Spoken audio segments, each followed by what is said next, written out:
Good morning, students. Today I will explain the geography chapter, that is the water. And we all know that water is very important in our life. Without water we cannot live. And the human beings, animals, plants all need water to live in this earth. And हमारे जीने के लिए क्या चाहिए? Water चाहिए. Water के बिना हम नहीं रह सकते. And there are three constituents of the three components or constituents of the environment, and one is atmosphere, lithosphere, and third one is hydrosphere. And hydrosphere is the most important. Why? Because hydrosphere किस लिए important है कि सबसे पहला जो life जब शुरू हुआ था वो वाटर में ही हुआ था, और वाटर के बिना ना कोई प्लांट, ना एनिमल, ना कोई human being, they can't live without water. Okay, in without hydrosphere we cannot live. That means without water we cannot live. And water changes the atmosphere. Atmosphere में कितना वाटर है, कहाँ पे कितना वाटर की परिमाण कितना है, वो पूरे एटमॉस्फेयर टेम्परेचर को चेंज कर देता है. Okay, so water is the most important thing that we have in our earth. And we need water. Without water we cannot live. Now the amount, what is the amount of water in our earth? And we know the 3 parts of the earth is water. हम सब जानते हैं 3 part water है and 1 part land है. And what is the percentage? The 71% of the land is water. That 71% of the total land of the earth is water. क्या है? पूरे जो जितने भी पूरा अर्थ है उसके 71% है वाटर. एंड उसमें भी पूरा जितना भी वाटर है, हम कहा पूरा वाटर हम यूज में नहीं ले सकते. वाई?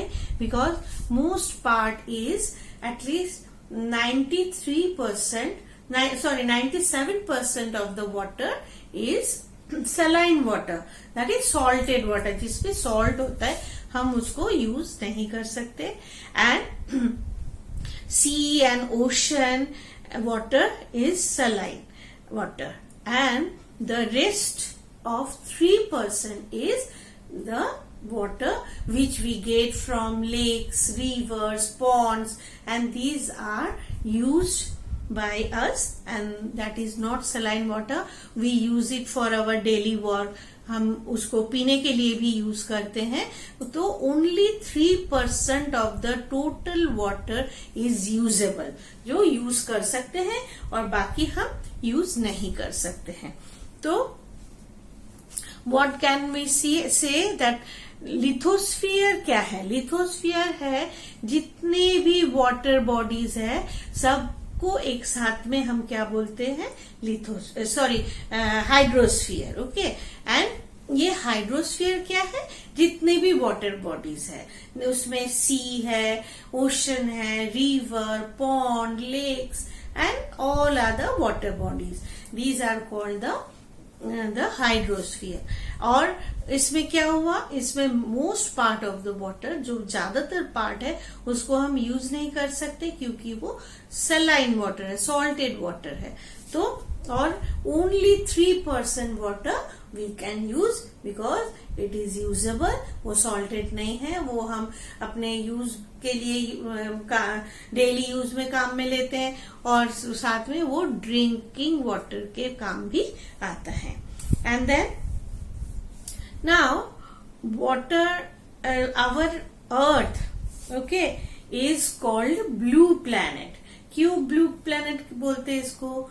क्योंकि if you see from the space, जो साइंटिस्ट जो स्पेस पे जाते हैं वहां से अगर देखते हैं अपने अर्थ के तरफ, तो क्या देखते हैं कि एक ब्लू दिखता है वो. So it is called blue planet because from the space it is seen as blue. That's why it is called blue planet or watery planet. Why it is blue? Because of the water, existence of water. क्योंकि इसमें water है इसलिए ये blue दिखता है. So हम क्या बोल सकते हैं? That is our earth is also called the blue planet. Now I will explain what is water cycle. Okay, तो हमारे यहाँ अर्थ में कभी वाटर खत्म नहीं होता है. ये खाली अपना फॉर्म चेंज करता है. ओके, अपने कितने भी वाटर बॉडीज है, और ये हमारे ग्राउंड में भी जो लेवल है उसके नीचे भी, हमारे ग्राउंड के नीचे भी वाटर होता है. तो ये जितना भी वाटर है ये फिक्स है. ये कभी खत्म नहीं होता. ये खाली अपना फॉर्म चेंज करता है. कैसे चेंज करता है? जैसे what is water cycle? That पहले ये जैसे सबसे पहले वाटर बॉडीज होता है. अब वाटर बॉडीज में वाटर होता है. वाटर बॉडीज मीन्स कहाँ जो भी सी है, ओशन है, and rivers and ponds, lakes etcetera, all are water bodies. अब उसमें से क्या होगा, जब हीट आता है सन का, तब क्या होता है, वो वेपर बन जाता है. वाटर वेपर बन जाता है. तो उसने फॉर्म चेंज कर लिया. जो वाटर था वो वाटर वेपर बन गया. और वेपर वाटर, इसको क्या बोलते हैं? इवापोरेशन. ये इवापोरेट करता है, करके ये वाटर वेपर बन जाता है. एंड देन वाटर वेपर क्या होता है? ये हल्का हो जाता है और एयर में मिक्स हो जाता है. Then it goes up because it becomes very light. It goes up, ऊपर चला जाता है. ऊपर जाने के बाद में ये क्या करता है, जो बहुत सारे वाटर वेपर एक साथ होके वो क्या बनता है, वो क्लाउड बन जाता है. और उसके बाद वो फिर रेन के फॉर्म में नीचे गिर जाता है. And so that is water bodies. Evaporation हो रहा है. इवापोरेशन होके जो हल्का होके ऊपर जा रहा है. ऊपर जाके ये क्या जम जाता है. तो क्या होता है? कंडेंसेशन होता है. ये इसको क्या बोलते हैं? कंडेंसेशन. एंड फिर जो वो रेन के फॉर्म में नीचे आता है उसको बोलते हैं precipitation. And that means precipitation is rain. तो क्या हो रहा है, जो वाटर बॉडीज है वहां से फिर वो इवापोरेट होके फिर से प्रेसिपिटेशन के रूप में फिर वो वाटर फिर चला आ जाता है वो पहले वाले फॉर्म में जो वाटर बॉडीज में होता है. सो दैट इज वाटर साइकिल. जैसे ये जाके घूम के फिर पहले वाले फॉर्म में आ जाता है. That is called water cycle. Okay, so what we can say that water do not change. Water only changes, do not it is always, the amount of water is always the same, only it changes the form. Okay, now oceans. And what are the oceans? Oceans are the largest water body. सबसे बड़ा water body क्या होता है? Ocean होता है. और ocean हम सब जानते हैं, हमने पहले भी पढ़ा है. There are 5 oceans in the earth. And what are they? They are Pacific Ocean, Atlantic Ocean, Indian Ocean, Arctic Ocean, and Southern Ocean or Antarctic Ocean. Okay, and that means 5.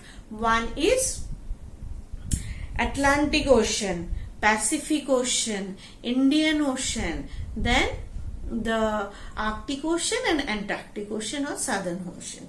So हमको क्या पता है कि 5 oceans है अर्थ में. Then we come to salinity. Salinity means the existence of salt in the water. पानी में कितना सॉल्ट है। तो हम पहले भी मैंने बोला कि जो सी वाटर है, ओशन वाटर है, and 97% of the water in the earth is saline, that is salted. तो क्यों होता है? उसमें सॉल्ट मिक्स होता है। सॉल्ट क्यों होता है? Y? Because more than 77% the magnesium, calcium and potassium are there। तो इसमें क्या होता है? ये सब मिनरल्स होता है, मैग्नीशियम, कैल्शियम एंड पोटेशियम। इसके वजह से ये जो ओशन वाटर है, सी वाटर है, ये क्या हो जाता है? ये सॉल्टेड बन जाता है, नमक उसमें ज्यादा हो जाता है, नमकीन पानी हो जाता है, and we can not use that water. Okay, कैसे हम यूज करें नमकीन पानी? देन क्या है, सी वाटर में हम जनरली क्या देखते हैं? 35 gram salt in 1000 gram of sea water. 1000 gram sea water ले लो, उसमें 35 ग्राम जनरली क्या रहता है? सॉल्ट होता है। तो naturally in sea water and in ocean water there is a large amount of salt, that's why it is salty or saline। and इसीलिए हमको पता है कि ये वाटर से हम क्या करते हैं, ये सॉल्ट बनाते भी है, सी वाटर, ओशन वाटर से सॉल्ट भी बनाते हैं। Now what we can say that हर सी और हर ओशन में सेम अमाउंट ऑफ सॉल्ट नहीं होता है, किसी में ज्यादा, किसी में कम। और ये किस पे डिपेंड करता है? It depends on something that those are some fresh water supply in the sea and ocean. कितना फ्रेश वाटर उसमें सप्लाई हो रहा है, मिक्स हो रहा है, वो सबसे पहला पॉइंट। सेकेंड है इवापोरेशन, कितना पानी उसमें से इवापोरेट होता है। कब ज्यादा इवापोरेशन होगा? जब गर्मी ज्यादा होगी, उस टाइम पे ज्यादा इवापोरेशन होगा। And thirdly the factor is ocean current. And ocean current क्या है? जो एक इक्वेटर से पोल के तरफ जो एक करंट कांस्टेंट एक जाता है, एक पानी का फोर्स, उसको बोलते हैं करंट। इक्वेटर से पोल की तरफ जाता है और पोल से इक्वेटर की तरफ भी आता है, and so this is ocean current. और ये भी ओशन करंट के ऊपर भी डिपेंड करता है कि सी और ओशन वाटर में कितना सॉल्ट होगा। सबसे पहले हम आते हैं fresh water supply in the sea और ओशन। तो कितना फ्रेश वाटर सप्लाई हो रहा है सी और ओशन में?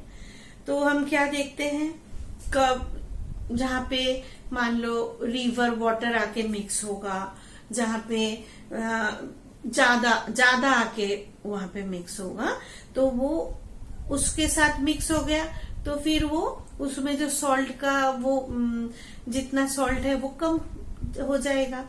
रिवर वाटर में तो सॉल्ट नहीं है, वो आके अगर मिक्स हुआ।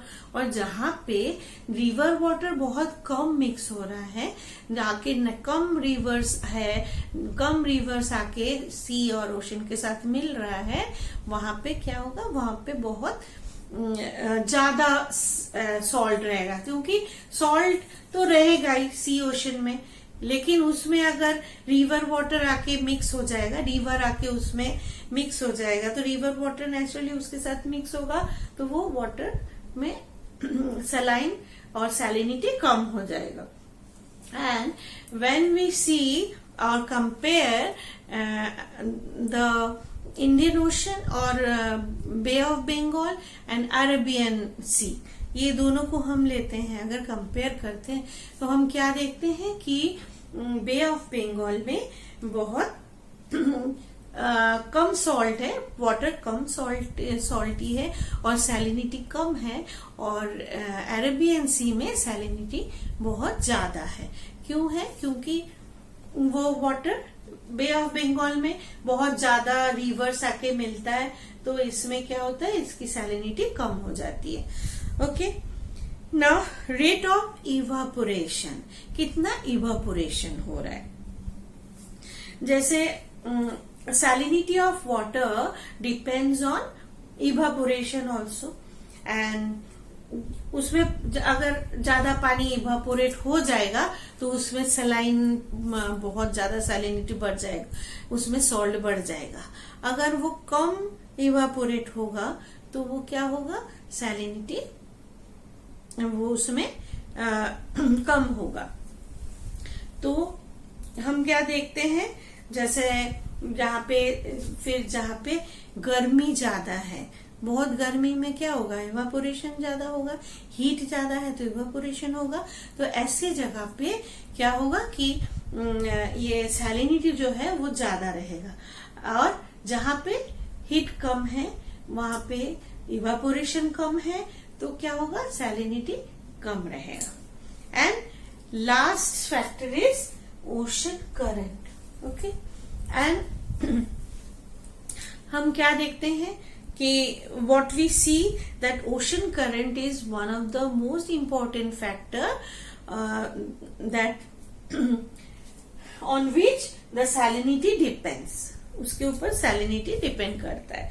कैसे, तो जो इक्वेटेरियल रीजन्स है, हमको पता है इक्वेटर, ये अगर हम इमेजिनरी लाइंस हम पहले भी पढ़ चुके हैं।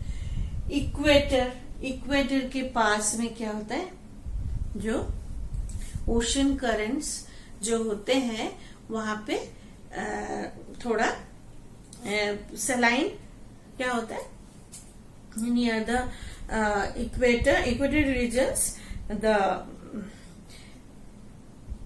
वाटर, द करंट कहाँ से जाता है, पोल से इक्वेटर के तरफ आता है और इक्वेटर से पोल के तरफ जाता है। ओके, एंड देन क्या होता है उसमें, the water present near the equator is distributed and towards the polar region. And जहां पे ये इक्वेटर के सामने वाला जो पोर्शन है आसपास, तो इसका क्या रहेगा, इसके आसपास वाले रीजन में बहुत ज्यादा सलाइन होगा। Okay, that means salinity is more in the places near the equator, and when the current goes to pole and water current, then it is distributed, वो मतलब डिस्ट्रीब्यूट हो जाता है दूर दूर, ये उस दूसरे बहुत अलग अलग दिशा में भाग हो जाता है।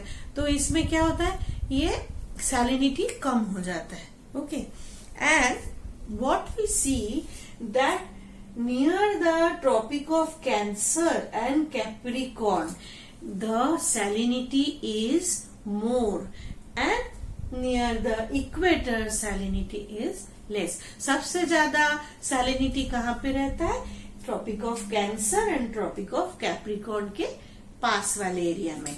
क्यों, क्योंकि वहां पे रिवर्स बहुत कम है और साथ में बारिश भी कम होती है। जहाँ पे बारिश ज्यादा हुआ तो वहां पे क्या होगा, बारिश से थोड़ा सैलिनिटी कम हो जाएगा, रिवर्स आके मिक्स हो जाएगा तो सैलिनिटी कम हो जाएगा। बट इक्वेटर के पास में बहुत सारे रिवर्स भी है एंड वहां पे बहुत ज्यादा बारिश भी होता है, and that's why near the equator the salinity of sea water और ocean water is less, and near the Tropic of Cancer and Tropic of Capricorn, salinity is the amount of salinity is the most, सबसे ज्यादा। and salinity is relatively higher in the areas which are partially surrounded by land, जहाँ पे जो सी और ocean है उसके कुछ areas land से मिला हुआ है, सराउंडेड बाय लैंड्स है, तो उसमें भी सैलिनिटी ज्यादा होता है। And for example the Mediterranean Sea, फिर Red Sea, Persian Gulf, and these are the sea. Dead Sea is also there. These are the seas where which are surrounded by lands in some parts. Okay, and in these seas the salinity is more. Salinity ज़्यादा है. You know that ocean water is not still. वो हमेशा एक जगह पे fix नहीं रहता है, तो it is always moving. And according to the movement of the ocean water it is categorized in 3 kinds. 3 type of movement ये ओशन में देखा जाता है. One is wave, second one is current and third one is tide. तो 3 type of movement are there. One is wave, second one is current, and third one is tide. And first one, wave. It depends on wind. And जो wind के ऊपर ये depend करता है. wind कभी ज्यादा ऊपर ज्यादा फोर्स होगा, wind उसके हिसाब से वेव भी ऊपर जाएगा, ज्यादा हाई होगा. wind थोड़ा कम रहेगा तो थोड़ा कम जाएगा, कम हाइट उसका कम रहेगा. So the it goes up and down and it is called the wave. Okay, and wave कब होता है? जो हमेशा ही चलता है, पूरा दिन हमेशा वेव चालू रहता है. कभी ये ऊपर आ रहा है, कभी नीचे जा रहा है, ऊपर जा रहा है, फिर जा रहा है. ये ऊपर पहले तो विंड के लिए ऊपर जा रहा है, उसके बाद में नीचे जो ग्रेविटेशनल पुल होता है ना अर्थ का, क्योंकि ग्रेविटेशनल पुल क्या है? जो ग्रेविटी रहता है अर्थ में, तो वो फिर नीचे की तरफ उसको खींचता है, तो फिर वो नीचे आता है. तो so that is why wind happens. The wave happened. And then कब ये सुनामी कब होता है? सुनामी में बहुत ज्यादा ऊपर तक विंड जाता है. क्यों? क्योंकि सुनामी तभी होता है जब जो सी वाटर और ओशन वाटर होता है वो क्या होता है, हमारे जो प्लेट्स होता है नीचे क्या है, टेक्टोनिक प्लेट्स, और प्लेट्स जब हट जाता है, अर्थ होता है, तब जाके वो सुनामी आता है. पानी वहां से वाटर जो है वो दूर बीच में गैप बन जाता है, फिर वाटर उसको भरने के लिए फोर्स में आता है, तब क्या होता है, बहुत ज्यादा वेव, बहुत बड़ा वेव आता है, तब उसको क्या बोलते हैं, tsunami.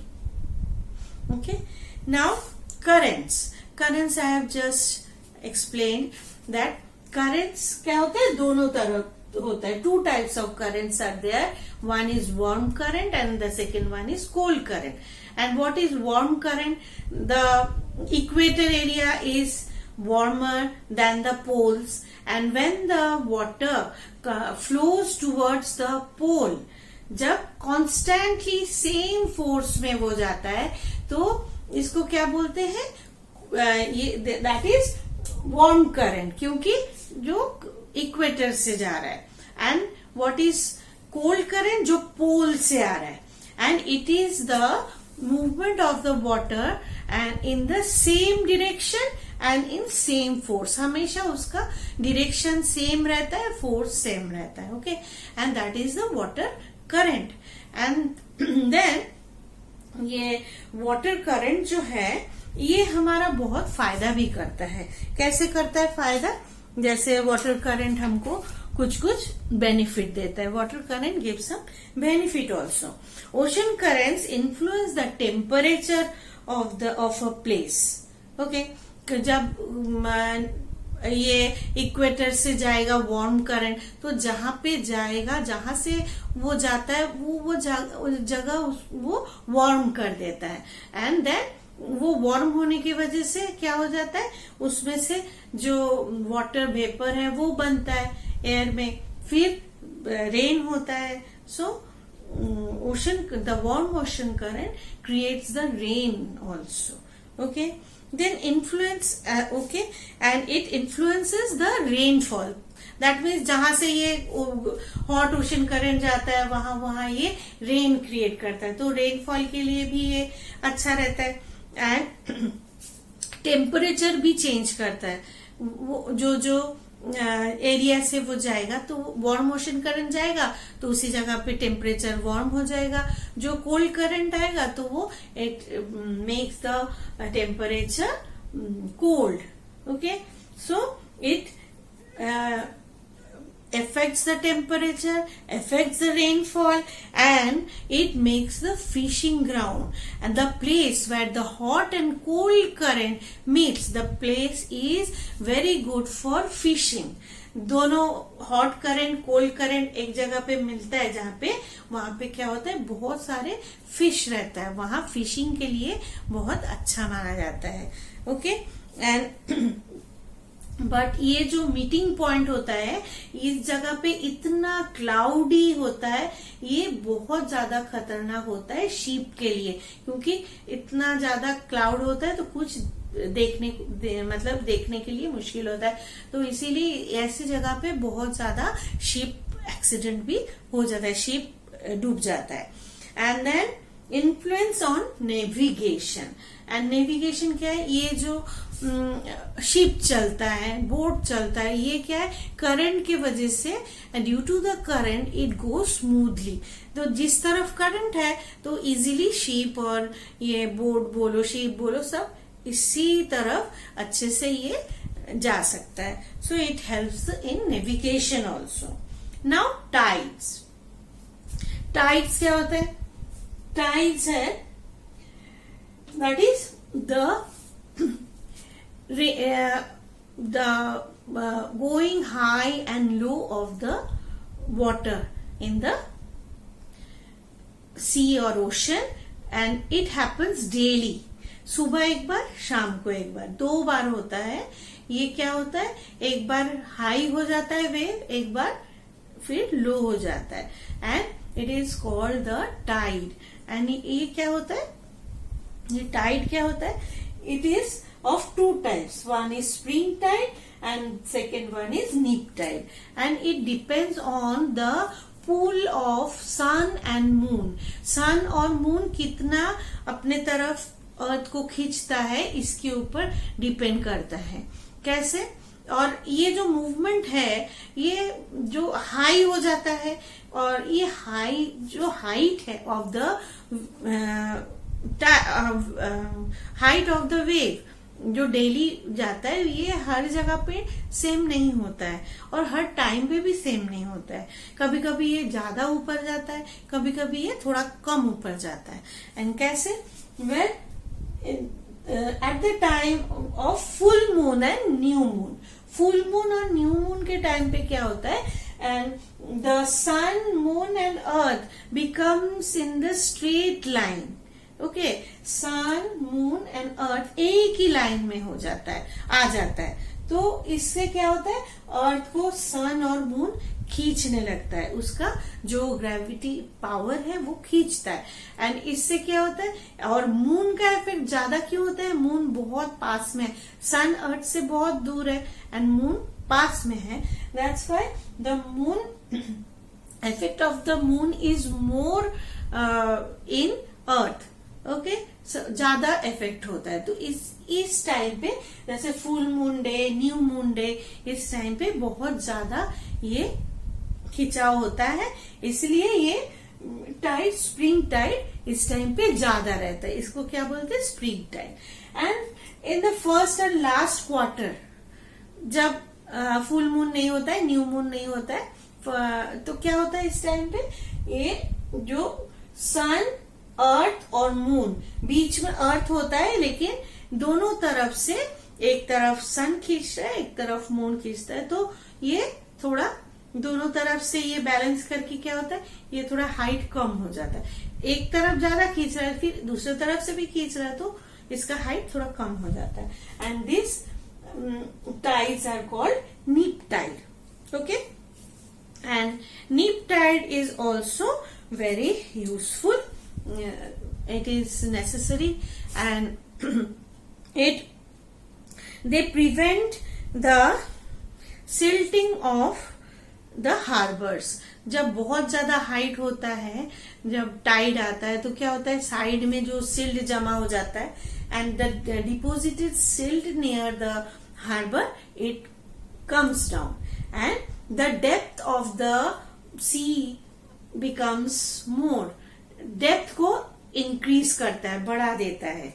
Okay, and then the energy of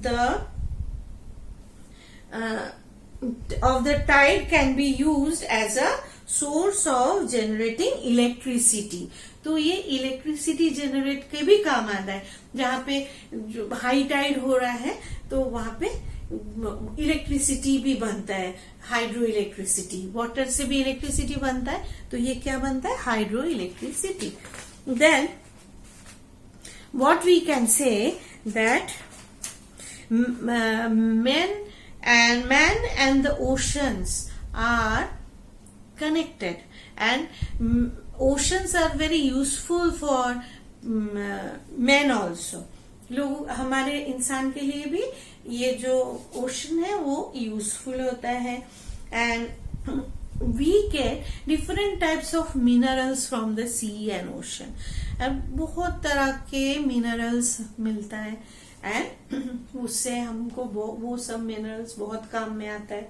and secondly, the transportation cost, the water transport is very cheap, and वो सस्ता होता है, and that's why it helps in transportation also.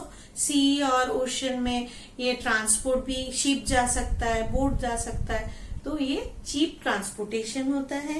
And climate regulate करता है। क्लाइमेट को ये जहाँ पे मान लो ज्यादा हाई टाइड आएगा, सॉरी जो कोल्ड होगा, वो क्लाइमेट को जहाँ पे हॉट रहेगा, हॉट करंट जाएगा, तो वहां क्या होगा, बहुत ज्यादा फिर वाटर वेपर बनेगा, उससे रेन होगा, तो rain is very helpful for us, so it is very necessary. And then it is oceanic water which explores and which evaporates and then comes to our earth as rain। Rain होके फिर हमारे इसमें आता है, अर्थ में आता है, and rain is useful। So what we can say that without water we cannot live। Plants, animals and human being all need water and for their living, and the oceans and seas, and they also help us in many ways। And for drinking water we use the water from the river, ponds, lake, and so water is very useful for us।